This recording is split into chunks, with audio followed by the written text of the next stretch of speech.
We are going to continue looking at right triangle trig, and so we need to remind ourselves of the acronym SO, CA, TOA. So we remember that sine uses the opposite and hypotenuse sides, cosine uses the adjacent and hypotenuse sides, and tangent uses the opposite and adjacent sides. And now we're going to use these ratios to help us find or to solve each word problem. So a repairman leans the top of an 8-foot ladder against the top of the stone wall. The base of the ladder is 5.5 feet from the wall. How tall is the wall? All right, so here's our wall.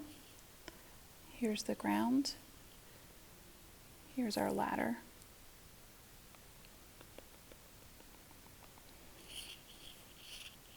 We know that the wall makes a right angle with the ground.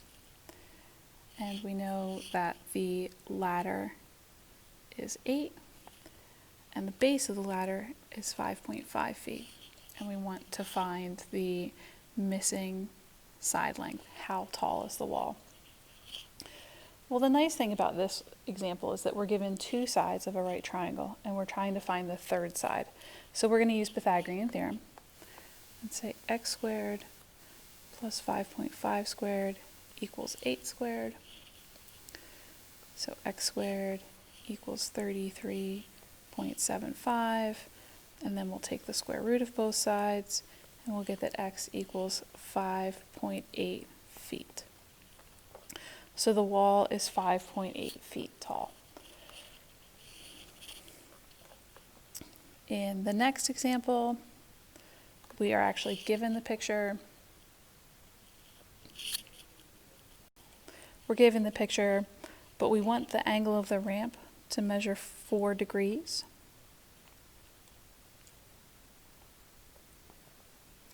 Based on that angle, we're given the opposite side and the adjacent side.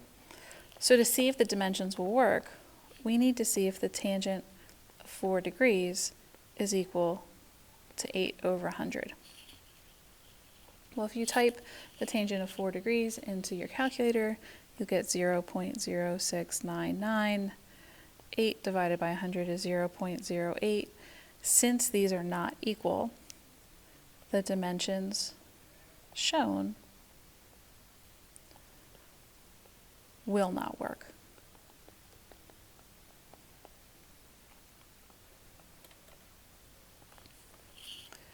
Okay, moving on to the next example.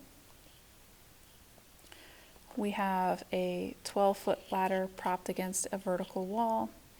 The top end is 11 feet above the ground. We want to find the measure of the angle formed by the ladder and the ground.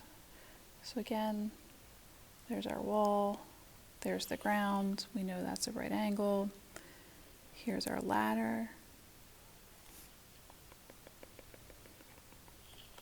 Our ladder is 12 feet, and it is propped the top end is 11 feet above the ground.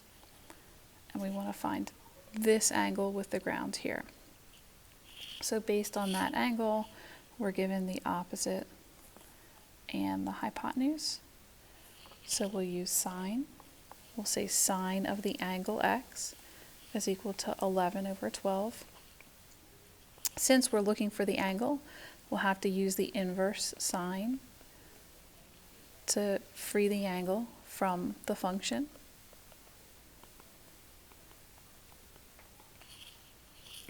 And we'll get that x equals 66.44 degrees. In example 12, we're given the picture. Based on the angle 70 degrees, we're again given the opposite side and the hypotenuse, so we'll again use the sine ratio. And we'll say that the sine of 70 degrees is equal to 50 over x. Multiply by x, divide by the sine. We get that x equals 50 over the sine of 70 degrees. That's what we'll type into the calculator, and we'll get that x equals 53.2 feet.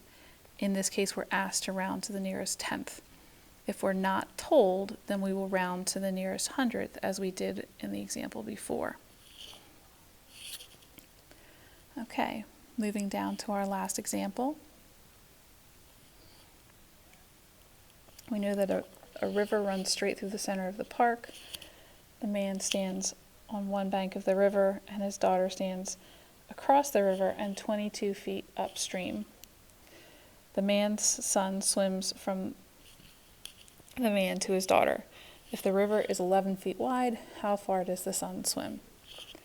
Okay, so we have the man,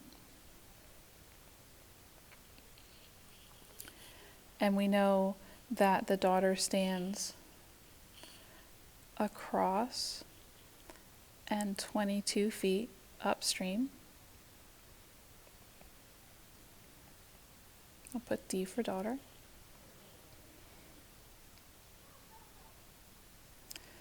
The man's son is going to swim from the man here to the daughter. And we know that the river is 11 feet wide. We want to know how far the son swims, which is this distance right here. Because we're dealing with three sides, we'll use the Pythagorean theorem again and say that 11 squared plus 22 squared equals x squared. We'll get that x squared equals 605.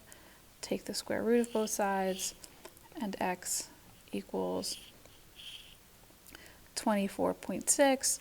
We're asked to round to the nearest foot, so 25 feet. As always, let me know if you have any questions.